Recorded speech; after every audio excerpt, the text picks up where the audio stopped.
అందరికీ నమస్తే అండి. Welcome to Hari Rayalaseema YouTube channel. ఈరోజు టాపిక్ వచ్చేసి రేషన్ కార్డు. ఇప్పుడు 2024లో తెలుగుదేశం గవర్నమెంట్ అధికారంలోకి వచ్చింది కాబట్టి కొత్తగా రేషన్ కార్డులు అయితే కనుక మార్పులు అయితే చేయడం జరుగుతూ ఉంది. పాత రేషన్ కార్డులన్నీ తొలగించేసి ప్రతి ఒక్క లబ్ధిదారునికి మళ్ళీ కొత్త రేషన్ కార్డు అయితే ఇవ్వడం జరుగుతూ ఉంది. అందులో కొత్తగా ఎవరైనా అప్లై చేసుకునే వాళ్ళు ఉంటే కనుక ఖచ్చితంగా పెళ్ళి ఉంటారు కదా, వాళ్ళు ఖచ్చితంగా మ్యారేజ్ సర్టిఫికేట్ అయితే కలిగి ఉండాలి. కాబట్టి ఈ రేషన్ కార్డులు ఎందుకు మార్పులు చేస్తున్నారు, గవర్నమెంట్ మారిన ప్రతి ఒక్కసారి ఎందుకు రేషన్ కార్డులు మార్పులు చేయడం జరుగుతూ ఉంది అనేది వీడియోలో మొత్తం క్లారిటీగా తెలుసుకుంటేనే మనకు ఈ రేషన్ కార్డులు ఎందుకు మారుస్తున్నారు అని చెప్పేసి మనకు అర్థమవుతుంది. ఓకేనా? మన యూట్యూబ్ ఛానల్ ఇంకా ఎవరైనా ఫస్ట్ టైం చూసే వాళ్ళు ఉంటే ప్లీజ్ లైక్ చేసి సబ్స్క్రైబ్ చేసుకోండి.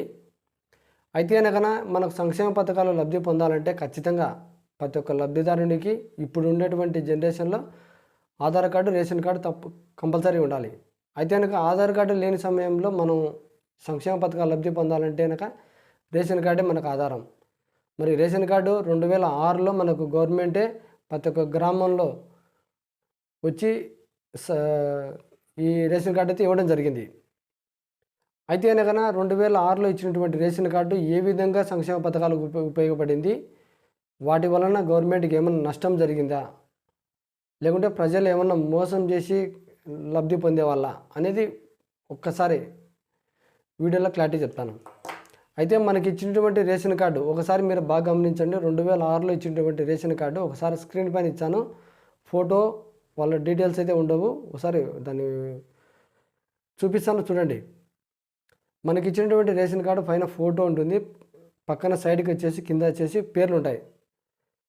అంటే కుటుంబ సభ్యులు ఎంతమంది ఉంటారో అంతమంది కుటుంబ సభ్యుల పేర్లు ఉంటాయి. దాని పక్కన వచ్చేసి వాళ్ళ రిలేషన్షిప్ ఉంటుంది. దాని పక్కన date of birth, age. Date of birth ఒకసారి బాగా గమనించండి, టోటల్ ఖాళీ ఉంటుంది. ఓకేనా? అయితే అనకనా ఒక సంక్షేమ పథకం లబ్ధి పొందాలంటే అనకనా ఎగ్జాంపుల్గా ఒక పింఛనే తీసుకోండి. ఈ పింఛన్ లబ్ధి పొందాలంటే అనకనా నువ్వు రేషన్ కార్డు ఆధారంగానే కదా మనకి ఇచ్చేటప్పుడు. ఈ రేషన్ కార్డులో డేట్ ఆఫ్ బర్త్ చెక్ చేసుకోవాలి, వచ్చేసి కుటుంబ సభ్యుడో కాదని చెప్పి చెక్ చేసుకోవాలి, అంతవరకే.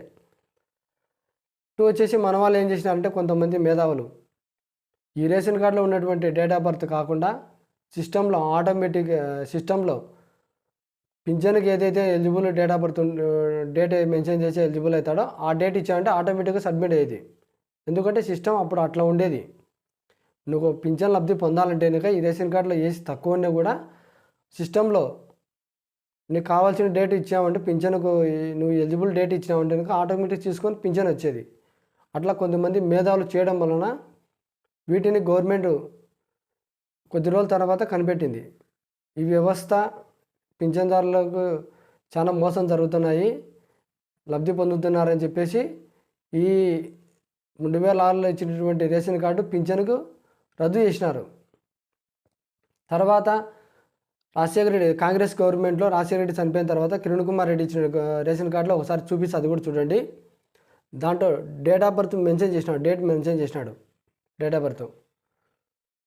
అప్పుడు కూడా ఈ కార్డు పెద్దగా ఎలిజిబుల్ కాలేదు. ఎందుకంటే నేను చూసినా కాబట్టి చెప్తున్నా ఈ విషయం అంతా. వచ్చేసి 2014లో తెలుగుదేశం గవర్నమెంట్ అధికారానికి రావడం జరిగింది. అయితే కనుక ఇక్కడ పకడ్బందీగా చేయడం జరిగింది సర్వే. ఇక్కడ చాలామందికి రేషన్ కార్డులో చెక్ పింఛన్ల గురించి చెక్ పెట్టడం జరిగింది. అయితే ఏ విధంగా చేసినారు చంద్రబాబు అనేది ఒకసారి క్లారిటీ చెప్తా. మనకు అప్పుడే ఆధార్ సర్వీస్ కూడా మనం రావడం జరిగింది. ఇచ్చిన ప్రతి ఒక్క లబ్ధిదారునికి రేషన్ కార్డుకు ఆధార్ లింక్ చేసినారు. అంటే కుటుంబ సభ్యులు రేషన్ కార్డులో ఎంతమంది కుటుంబ సభ్యులు ఉంటారో ప్రతి ఒక్కరికి ఆధార్ నెంబర్ అయితే లింక్ చేసినారు. అలా లింక్ చేసిన తర్వాత సాధికార సర్వే అయితే జరిగింది. ఆ సాధికార సర్వే జరిగిన తర్వాత ఆ డేటా మొత్తం గవర్నమెంట్ సిస్టంలో మొత్తం లింక్ అయింది. నువ్వు ఏ పథకమైనా తీసుకో, ఏ దానికైనా లబ్ధి పొందాలంటే కనుక నీ ఆధార్ నెంబర్ ఎంటర్ చేస్తే కనుక డిఫాల్ట్గా వచ్చేస్తున్నాయి అన్నీ. అంటే కనుక నీ రేషన్ కార్డు నెంబరు, నీ కుటుంబ సభ్యులు ఎంతమంది ఉన్నారు, గతంలో లబ్ధి పొందినారు లేదా, ఈ కుటుంబ సభ్యులు ఎవరైనా లబ్ధి పొందినారు లేదని చెప్పేసి అప్పుడే సాధికార సర్వే చేయడం వలన ఆటోమేటిక్గా డిఫాల్ట్గా వచ్చేసినాయి అన్నీ. అక్కడ చెక్ పెట్టినాడు, పింఛన్లు నువ్వు తీసుకోవాలంటే కనుక ఖచ్చితంగా రేషన్ కార్డు కాదు ఆధార్ కార్డు కంపల్సరీ కలిగి ఉండాలని. ఓకేనా? అందుకు ఇన్నిసార్లు మారుతూ వచ్చింది రేషన్ కార్డు. తర్వాత వచ్చేసి మనకు 2019లో మళ్ళీ జగన్మోహన్ రెడ్డి అధికారంలోకి రావడం జరిగింది. వచ్చిన తర్వాత ఈ సంక్షేమ పథకాలకన్నిటికీ ఒకటే రేషన్ కార్డు ఉండాలని చెప్పేసి మళ్ళీ రేషన్ కార్డు మార్చడం జరిగింది. అది ఏ విధంగా మార్చాడంటే కనుక సంక్షేమ పథకాలన్నీ లబ్ధి పొందాలంటే కనుక ఒక 6 కండిషన్లు ఉండాలి. ఈ 6 కండిషన్లు ఉంటేనే నీకు రైస్ కార్డు. మరి ఈ 6 కండిషన్లు ఏంటివి? గవర్నమెంట్ ఎంప్లాయీ ఉండకూడదు, 2 వచ్చేసి 10 ఎకరాల లోబడి ఉండాలి, 4 వీలర్ ఉండకూడదు, ఎలక్ట్రీషియన్ మీటరు, 2 వచ్చేసి ఇన్కమ్ ట్యాక్స్, ఇన్ని చదరపు అడుగులలో ఇంటి నిర్మాణం అని చెప్పి పెట్టడం జరిగింది. ఈ 6 కండిషన్లకు లోబడి ఉంటేనే నీకు రేషన్ కార్డు. ఈ రేషన్ కార్డు ఉంటేనే సంక్షేమ పథకాలకు. అలా ఈ రేషన్ కార్డు మళ్ళీ తీసుకురావడం జరిగింది కొత్తగా 2019లో జగన్మోహన్ రెడ్డి గవర్నమెంట్ అధికారంలోకి వచ్చిన తర్వాత ఈ రేషన్ కార్డు తీసుకురావడం జరిగింది.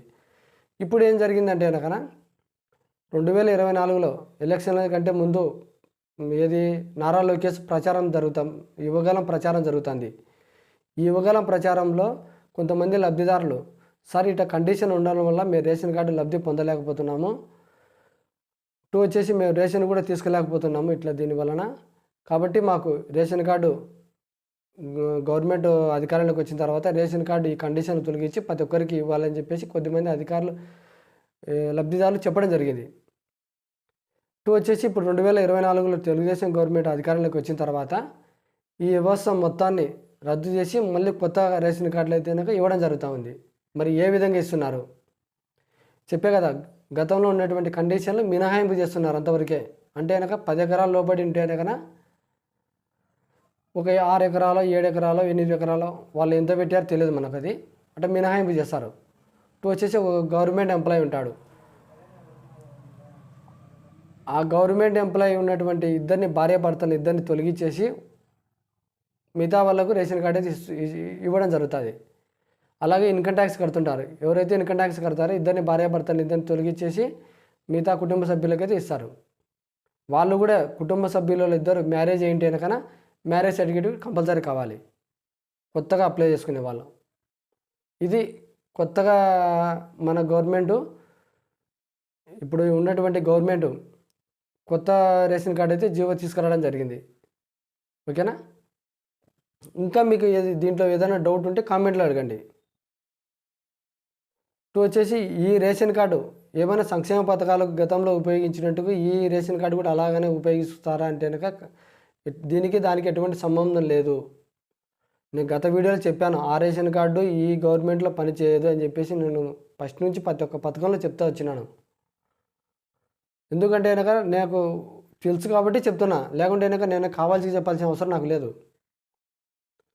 ఇప్పుడు కూడా గవర్నమెంట్ మారుస్తుంది, మార్పులు అయితే అందరికీ ఉన్నటువంటి పాత రేషన్ కార్డులు అన్నీ రద్దు చేసి కొత్త రేషన్ కార్డులు అయితే ఇవ్వడం జరుగుతుంది. ఓకేనా? వీడియో నచ్చితే లైక్ చేసి సబ్స్క్రైబ్ చేసుకోండి. Thank you.